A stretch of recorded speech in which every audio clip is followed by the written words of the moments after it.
여보세요. 동수 형님. 저 재훈입니다. 오랜만에 통화하네요. 아, 재훈아. 응. 나 지금 회의 중이라서. 나중에 내가 전화할게. 5초도 안 돼서 끊긴 전화. 멍하니 핸드폰 화면을 바라보다가 쓴웃음이 나왔습니다. 나중에 전화한다더니 벌써 2달째네. 저는 43살 김재우입니다. 평범한 중견기업 과장이죠.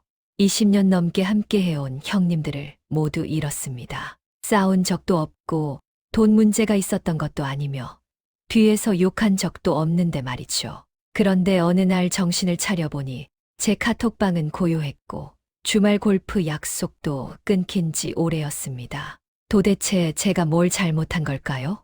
혹시 지금 이 순간에도 예전엔 매주 만나던 선배가 어느 순간부터 연락이 뜸해진 분 계신가요? 제가 전화하면 늘 바쁘다는 말만 듣고 계신 분 계신가요? 술자리에서 나만 빠지고 다들 만났다는 걸 나중에 알았을 때 그 서운함을 아무에게도 말 못하고 삼키신 적 있으신가요?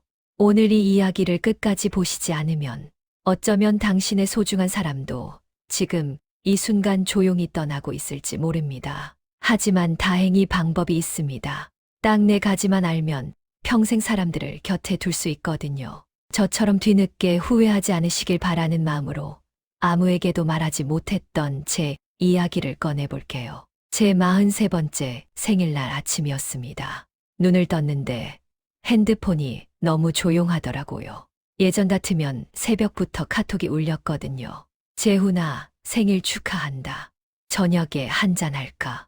이런 연락이 쏟아졌었죠.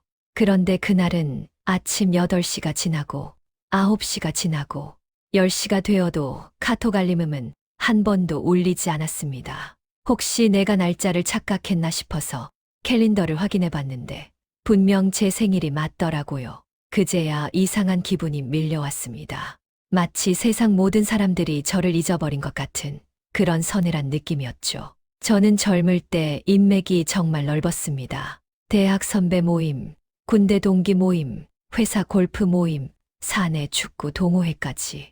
제가 가는 곳마다 사람들이 모였고 분위기 메이커는 언제나 제 역할이었습니다. 회식 자리에서도 제가 분위기를 주도했고 주말 약속도 대부분 제가 주선했어요. 솔직히 말하면 저는 사교성 좋은 사람이라고 스스로 생각했습니다. 그런데 40을 넘기면서 이상한 일들이 벌어지기 시작했죠. 골프 약속에 연락이 안 오는 날이 생기더니 나중엔 제가 먼저 연락해도 다들 바쁘다며 약속을 피하더라고요. 동기 모임도 어느새 저 없이 돌아가고 있었고 단체 카톡방은 제가 말을 걸어도 아무도 대답하지 않는 날이 많아졌습니다. 처음엔 대수롭지 않게 생각했습니다. 나이가 드니까 다들 바쁜 거겠지. 가정 일에 치이고 회사 일에 치이고 그렇게 스스로를 납득시켰죠. 그런데 시간이 지날수록 불안함은 점점 커졌고 결국 저는 인정할 수밖에 없었습니다. 20년 넘게 쌓아온 모든 인연이 조금씩 사라지고 있다는 것을요. 가장 억울했던 건 이유를 모른다는 겁니다. 제가 누구한테 큰 잘못을 한 것도 아니고 빚을 진 것도 아니며 험담을 하고 다닌 것도 아닌데 왜 이렇게 됐는지 도무지 알 수가 없었거든요. 밤마다 침대에 누워 생각해봐도 답이 나오지 않았습니다. 그러던 어느 날 마지막까지 연락을 주고받던 단 한 명의 형님이 저를 찾아왔습니다. 20년 지기 태식 형님이었죠. 그날은 평범한 금요일 저녁이었습니다. 퇴근하고 집에 와서 TV를 보고 있었죠. 요즘 제 주말은 대부분 이렇게 흘러가거든요. 특별히 할 일도 없고 만날 사람도 없으니까요. 그때 핸드폰이 울렸습니다. 태식 형이었어요. 재훈아, 지금 집이야? 내가 지금 너희 집 앞인데. 깜짝 놀랐죠. 요즘 세상에 미리 연락도 없이 집에 찾아오는 사람이 어디 있어요. 그것도 20년 지기 형님이 말이에요. 형님, 웬일이세요? 연락도 없이. 문을 열어주면서 반갑게 웃었는데 태식 형 표정이 심상치 않더라고요. 평소 같으면 들어오자마자 야, 맥주 한 캔 꺼내봐 하면서 편하게 굴었을 텐데 그날은 현관에 서서 한참을 망설이는 거예요. 마치 무슨 큰일을 앞둔 사람처럼요. 일단 들어오세요. 왜 그러세요? 무슨 일 있어요? 거실로 안내해서 소파에 앉히고 맥주를 따라줬습니다. 태식 형님은 맥주잔을 받아들고도 한동안 아무 말이 없었죠. 그 침묵이 얼마나 길게 느껴지던지 저도 덩달아 불안해지기 시작했습니다. 형님, 왜 그러세요? 무슨 안 좋은 일 있어요?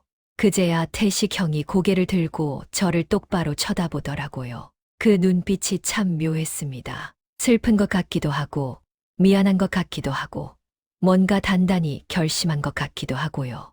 재훈아, 나 오늘 너한테 할 말이 있어서 왔어. 네, 형님. 말씀하세요. 뭔데요?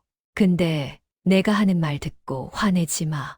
그리고 끝까지 들어줘야 해. 가슴이 철렁했습니다. 20년을 알고 지낸 형님이 이렇게 무겁게 말을 꺼내는 건 처음이었거든요. 있잖아. 너가 왜 혼자가 됐는지 나라도 말해줘야 할 것 같아서 왔어. 순간 머리가 멍해졌습니다. 내가 왜 혼자가 됐는지 그걸 태식 형님이 안다고? 저는 반사적으로 방어 자세를 취하고 말았습니다. 무슨 소리세요? 제가 혼자가 됐다니. 그냥 다들 바쁘니까 연락이 뜸한 거죠. 이 나이에 다 그런 거 아니에요? 태식 형님이 고개를 가로저었습니다. 아니야, 재훈아. 바빠서 그런 게 아니야. 그리고 이건 나도 해당되는 얘기야. 네, 형님도. 태식 형님 눈가가 살짝 붉어지는 게 보였습니다. 20년 지기 형님이 제 앞에서 눈물을 보인 적이 거의 없었는데 그 단단한 사람이 왜 저러는 건지 당최 이해가 안 됐죠. 나도 한때 너를 피했던 적이 있어. 그때 말 안 했는데 오늘은 다 말해줄게.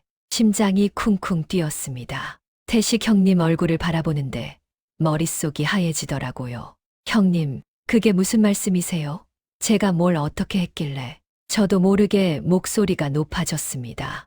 억울한 마음이 먼저 치밀어 올랐거든요. 일단 흥분하지 말고 들어. 내가 오늘 여기 오는 거 며칠을 고민했어. 태식 형님이 차분하게 말했지만 저는 이미 마음이 뒤숭숭해진 상태였습니다. 재훈아, 너 기억나? 작년 가을에 우리 회사 앞에서 만났을 때 태식 형님이 조심스럽게 입을 열었습니다. 작년 가을이라 잠깐 기억을 더듬어 봤죠. 아, 그때 동수 형 승진 축하한다고 다 같이 고깃집 간 날 말씀하시는 거죠. 응, 기억나. 그날 네가 무슨 얘기했는지 기억해.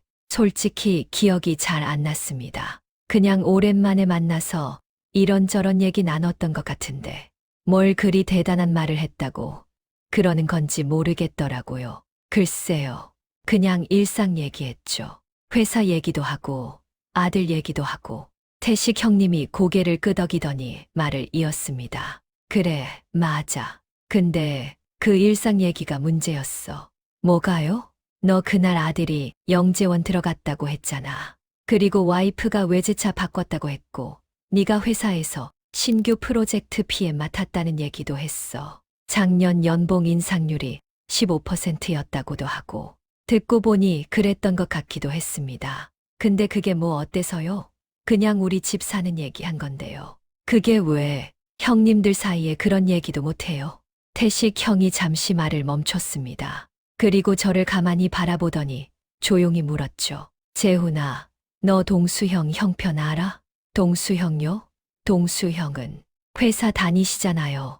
동수형이 작년에 구조조정 당했어. 지금 계약직으로 겨우 버티고 있고 아들은 재수하고 있어. 형수님은 파트타임으로 일 나가시고 순간 할 말을 잃었습니다. 전혀 몰랐거든요. 동수형이 그러더라. 재훈이 만나면 기분이 이상해진대. 처음엔 뭔지 몰랐는데 나중에 생각해 보니까 만날 때마다 자기가 작아지는 느낌이 들었대.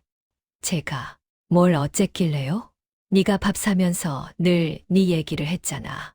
아들이 어디 다니고 와이프가 뭐 샀고 네가 회사에서 뭐 했고 그러면 동수형은 할 말이 없는 거야. 자기 아들은 재수하고 있고 집사람은 생활비 벌러 나가고 자기는 계약직으로 눈치 보며 다니니까 순간 할 말을 잃었습니다. 전혀 그렇게 생각해 본 적이 없었거든요. 저는 그냥 제 얘기를 한 건데 그게 동수형한테 상처가 됐다니요.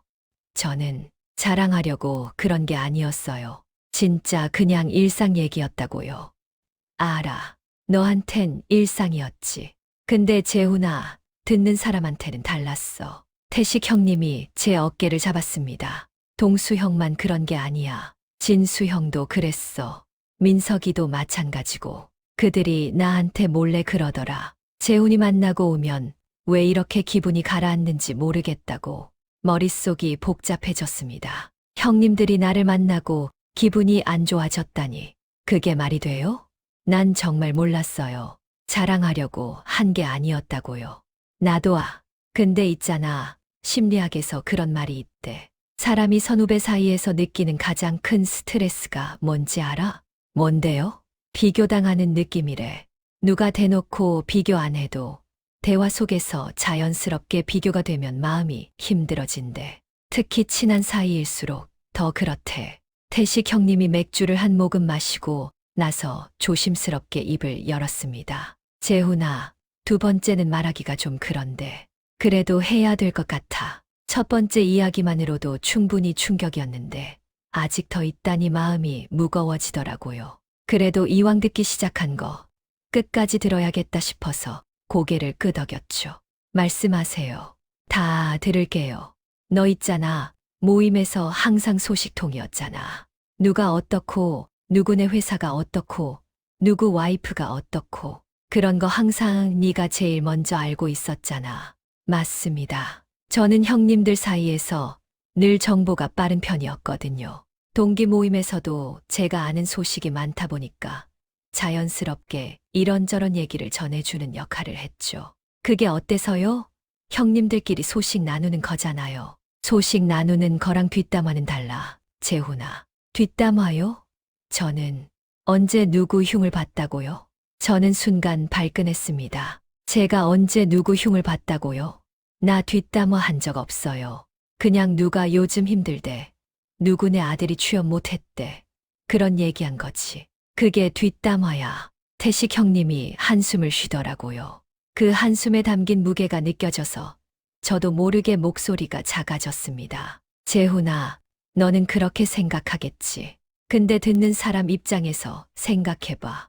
네가 동수형 없을 때 동수형 구조조정 당했다는 얘기 했잖아. 진수형 없을 때 진수형 내 아들 대학 떨어졌다는 얘기도 했고.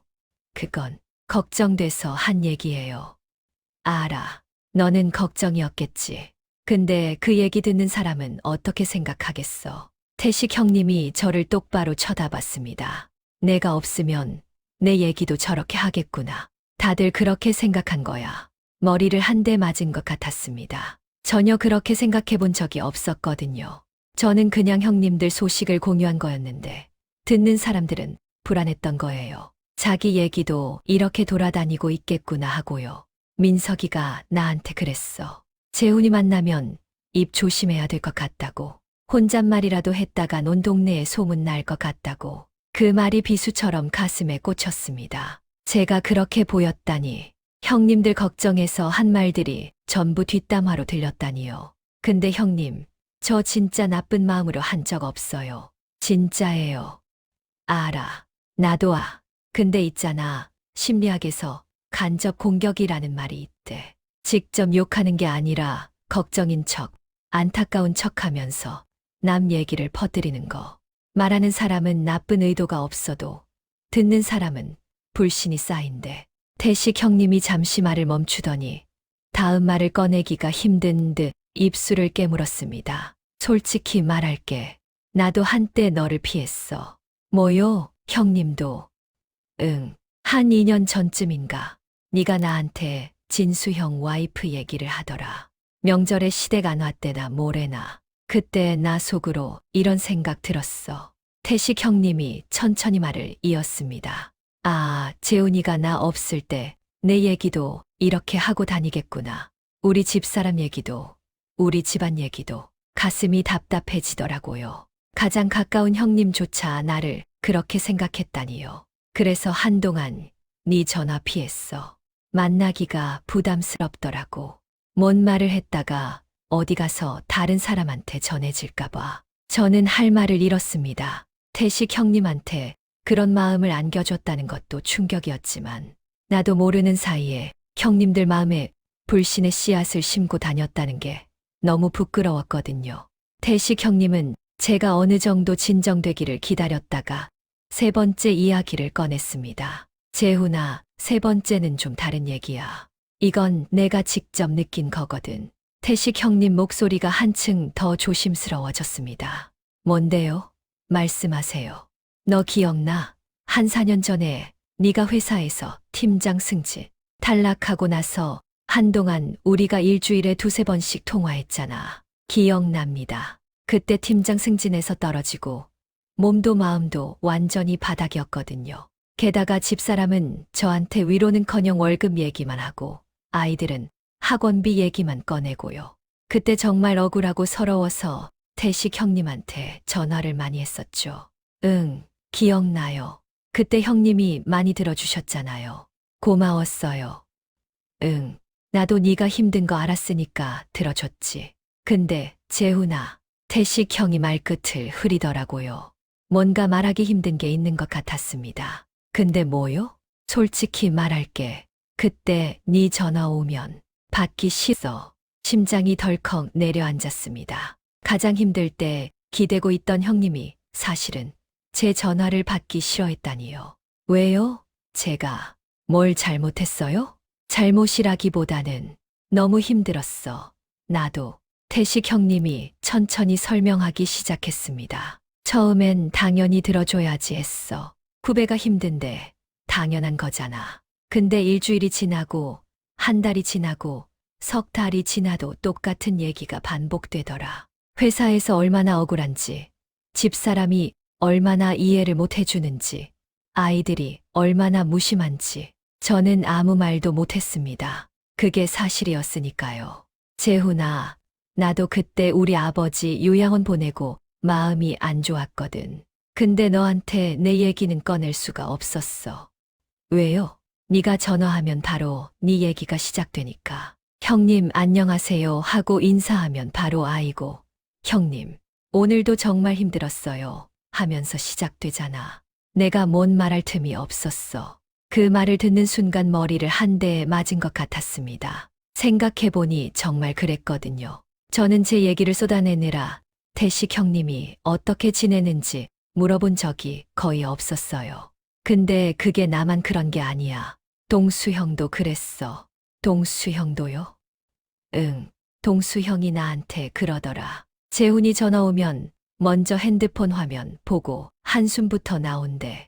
받으면 1시간은 기본이고 끊으면 기가 다 빠진대. 가슴이 먹먹해졌습니다. 저는 형님들한테 위로받고 싶었던 건데 그게 형님들을 지치게 만들었던 거예요. 재훈아, 힘들 때 선배한테 기대는 건 당연해.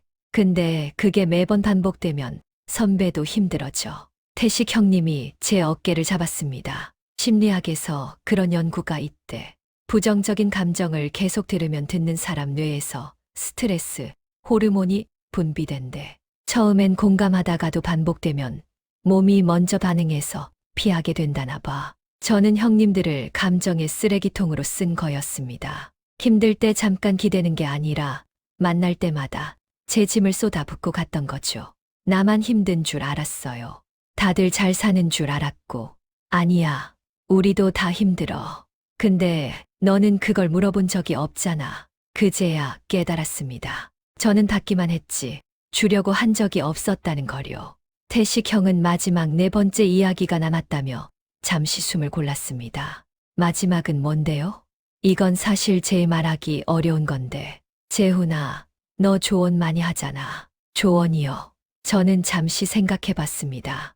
뭐 형님들한테 이런저런 말을 해드린 적은 있죠. 근데 그게 다 걱정되니까 그런 거였는데. 조언이 뭐가 문제예요? 후배니까 좋은 말씀 드리는 거죠. 그게 조언이랑 가르치려는 건 달라, 재훈아. 태식 형님이 조심스럽게 말을 이었습니다. 너 기억나? 작년에 진수 형이 아들 진로 문제로 고민한다고 했을 때. 기억납니다. 진수 형 아들이 대학 진학할 때였죠. 진수 형은 아들을 지방대 보내려고 했는데 저는 그게 좀 아깝다고 생각했었어요. 응, 기억나요. 제가 그때 뭐라고 했는데요.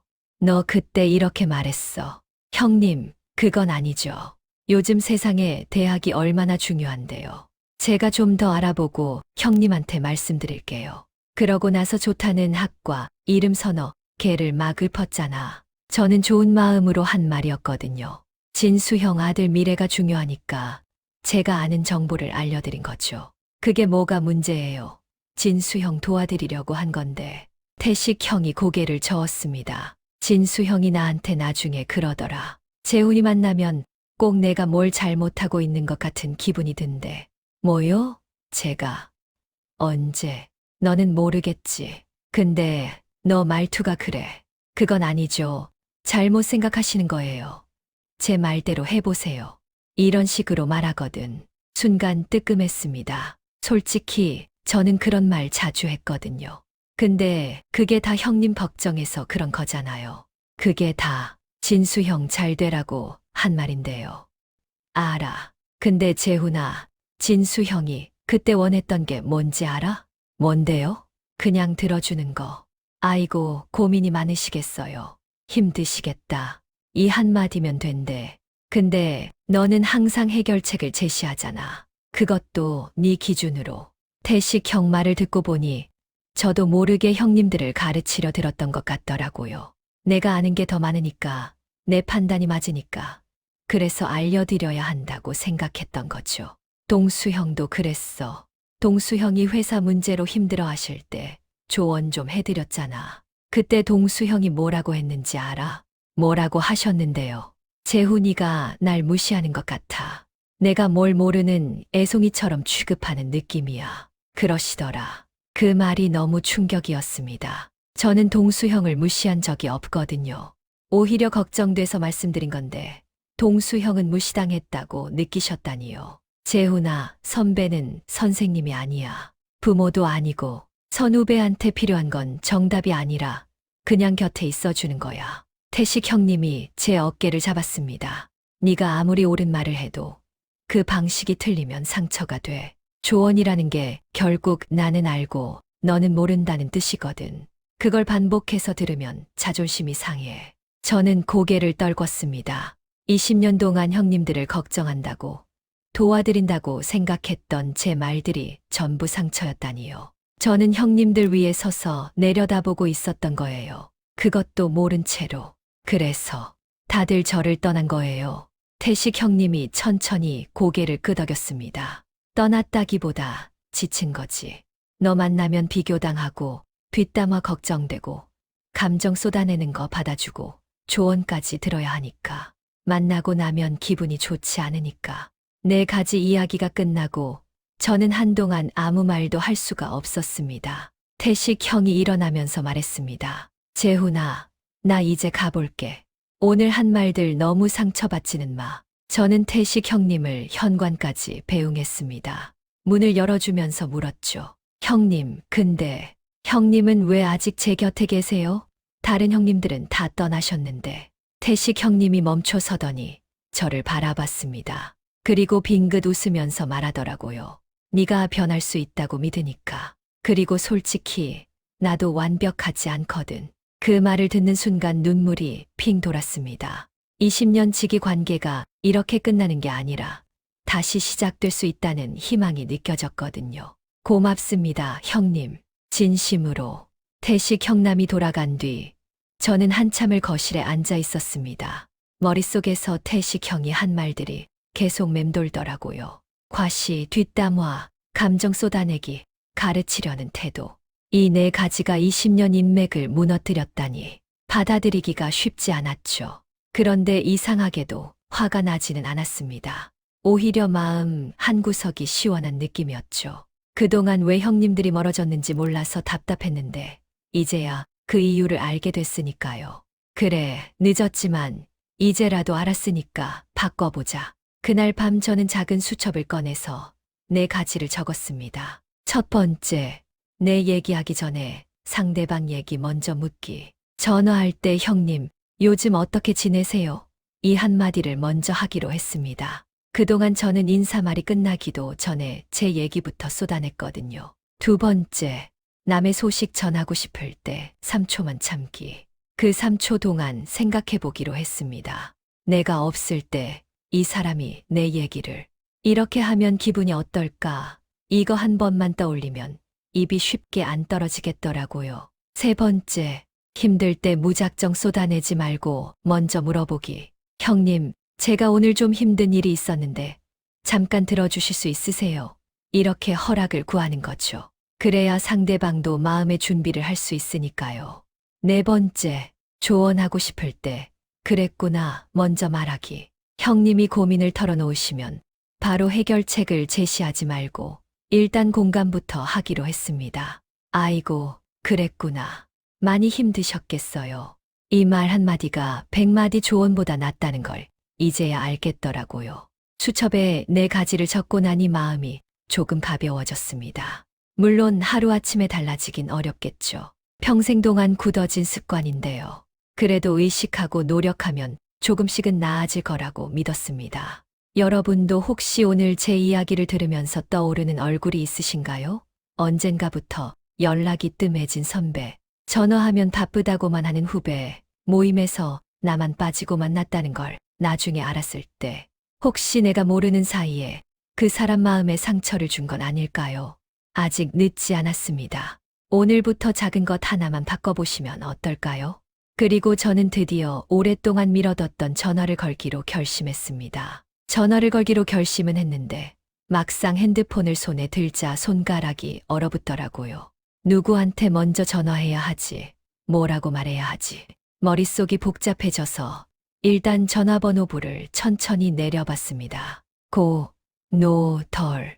스크롤을 내리면서 이름들을 훑어봤죠. 오래전에 저장해두고 한 번도 연락 안 한 번호들이 수두룩하더라고요. 손가락으로 이름들을 하나씩 훑어보다가 문득 멈췄습니다. 동수형. 제일 먼저 멀어졌던 형님.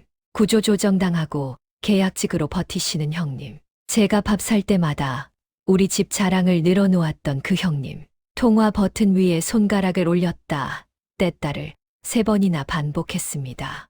뭐라고 말해야 할지 모르겠더라고요. 미안하다고 해야 하나?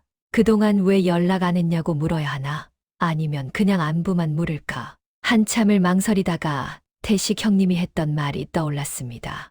네가 변할 수 있다고 믿으니까. 그래, 변하려면 일단 시작해야지. 가만히 앉아서 후회만 하면 뭐가 달라지겠어요?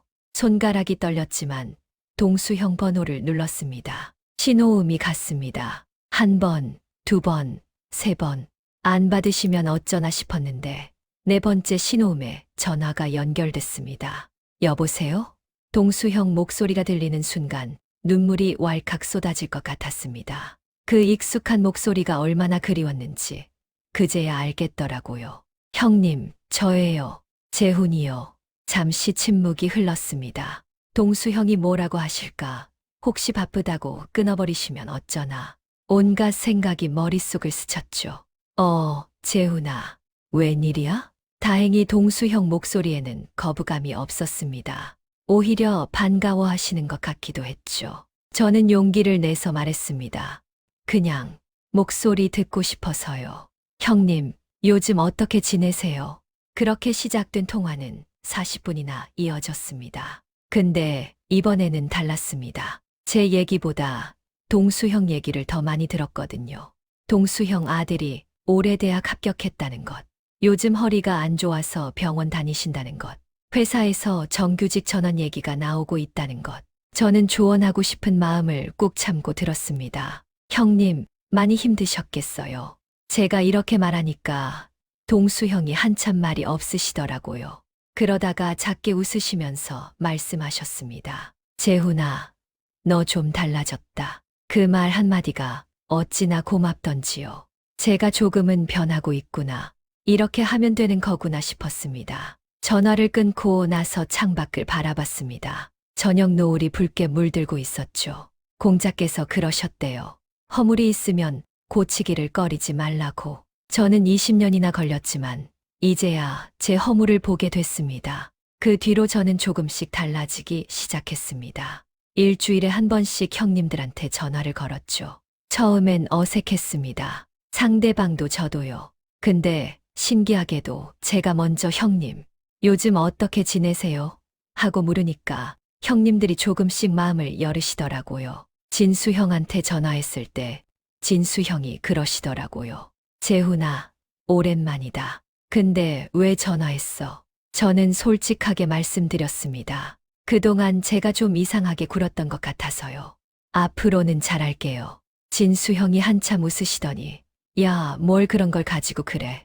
우리가 얼마나 오래 알고 지낸 사이인데 하시더라고요. 그 말 한마디에 얼마나 눈물이 났는지 모릅니다. 민석이한테도 전화했습니다. 민석이는 처음엔 좀 쌀쌀 맞았어요. 그럴 만도 하죠. 제가 그동안 민석이 마음을 많이 상하게 했으니까요.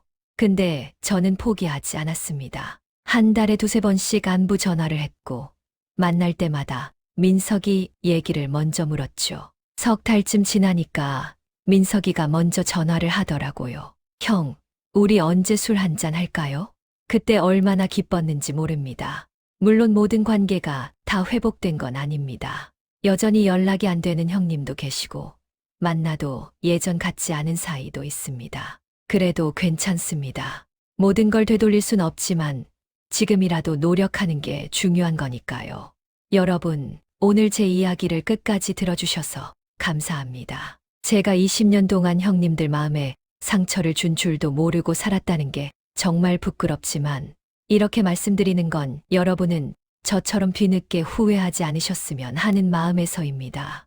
혹시 지금 이 순간 떠오르는 얼굴이 있으신가요?